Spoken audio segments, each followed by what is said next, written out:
Good morning, my name is Captain Brian Patterson with Patterson Guide Service. Today we're going to take some time and show you how easy it is to use hollow core backing for fly rods and fly reels versus using the traditional Dacron or braided line and having loops that basically come out like this. So as you can see in the past, this is what we were stuck with. Here's your running line. A lot of the fly line manufacturers already had welded loops built in, but we were forced into using bimini knots and other looped braided knots to form this type of connection. And as you can see, the transition really isn't that smooth. And the problems that were happening is that when you look at the braid, it actually is going into the fly line. And when you have a hard fighting fish, it's actually causing a lot of stress at this point.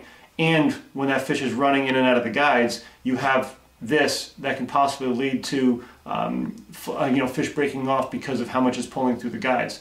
So what I'm going to show you today is just how easy it is to use Cortland C16 Hollow Core backing to be able to create loops or transitions that are going to give you the fly line running through the hollow core and giving this form of transition. So now it's completely seamless with your fly line going into the backing on hard fighting fish using the Chinese finger grip technique and allowing us to be able to pass through the guides much more easily, thus resulting in less fish break-offs. So I'm going to just show you how easy this is, and we'll get started. So to start off with, you're going to take your C16 and just your splicing needle with nothing attached to it. You're going to open up the hollow core braid. And when I say open up, is to basically flex the hollow core.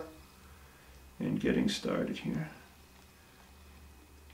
To be able to open it up when you go to pass the fly line through later. We found that this makes it a little bit easier if you're starting with brand new hollow core to try to just pass the fly line through it away. We've had a lot of lines pull out. So what we do is we start inching it through just to open up the hollow core. And again, this is very, very easy. This technique that I'm doing here, I've watched a lot of different videos. This is one I found it works the best for opening up the line and the feeding line through. And that's just draping the running line of the hollow core over your forefinger and allowing it to pass through. This keeps the needle from poking out at any point in time. So for demonstration purposes, I'm only going to go up a couple feet. Once you go to your point, and let's just, for demonstration purposes, say that I'm up about 8 feet right now. I've hit my mark. What you're going to do is take a marker and just highlight your point. And the reason why I say this is because once you get there later on, you know what part of the braid has already been opened up and what part hasn't. So I take the needle, push it right through. Okay. Now I've effectively opened up the hollow core braid. The next part of this segment is to take your actual fly line. Now, what you want to do with the fly line is, because with technology nowadays they're so smooth, you need to rough it up a little bit. I prefer to use fine grit sandpaper, and depending upon, again, how much of this line is going to be tucked inside the hollow core, that's how much you want to rough up. So again, for demonstration purposes, I'm going to do the first couple feet, but normally for this rod I would do 8 feet because that's how much of the line is actually going to be put inside the hollow core.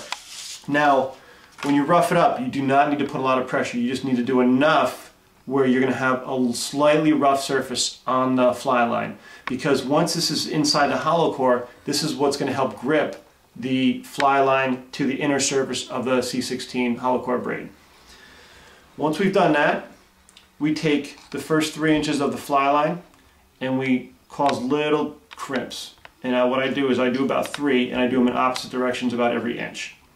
And the reason why we do this is because this will help keep the fly line into the needle. This segment, these 3 to 4 inches, are eventually going to be cut off once they get past through the line, but this will help keep it again inside the needle, which I'm going to do right now. Push it all the way to the tip, make sure it's in nice and firm, and you just go back to the beginning of your C16 hollow core, and now you just start feeding the whole line through, again using the same technique with the running line draped over your forefinger and just passing that on in.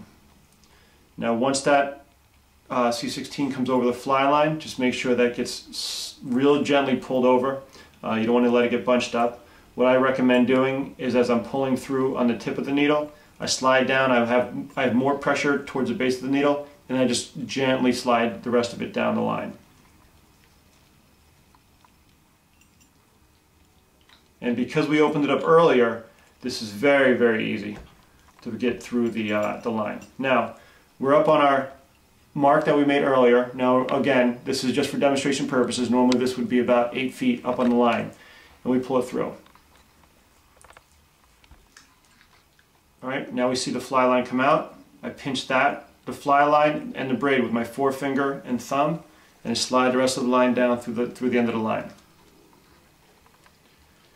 Okay, what I like to do is repeatedly pinch hard now with your forefinger and thumb, sliding all that braid down the line, but also bringing it back to its original shape, which is much tighter. And this is what's going to cause that grip to the fly line. So I go down about a foot at a time, really squeeze with the thumb and forefinger. And once I go down past that foot, I grab about 1 inch above where I left off, and I continue all the way down the line. Really make sure that that C16 has returned back to its original shape. Once I feel that I've done this enough times, and I look at that main line and see that it's very similar to the diameter of the running line that's still left on the reel, I pull the needle out, go through it again, just really make sure this line is tight. And then you're going to be left with the fly line coming out through your focal point, and then the rest going through the part of the braid. So we're going to take our scissors and we're going to cut just above the braid. You're going to fold down the one end, cut off the line. Okay, and if you see right there where the tagging's coming out, now all you do is fold it back over, pinch down again, and now that line is completely tucked in. Alright, so as you just saw, we passed the entire fly line through the C16 braid, and this is our finished product as far as passing the line through. Now you can tell just by the small segment that we did for demonstration purposes, if I pulled hard on the fly line and also pulled on the running line of the C16 braid, this alone has unbelievable strength, okay? And this isn't even without serving the end, and it's only about 2 feet of line. And you can see how seamless this is on where it goes from the C16 Hollow Core Braid, once we've tightened it all up, to the actual running line of the Cortland Precision 10 weight line. And when we show you the serving end, again, you're going to see this transition pretty much seamless as compared to a lot of the previous knots that we've all been using for a long time. So if I go back and show you our finished product, you can see right here that seamless transition.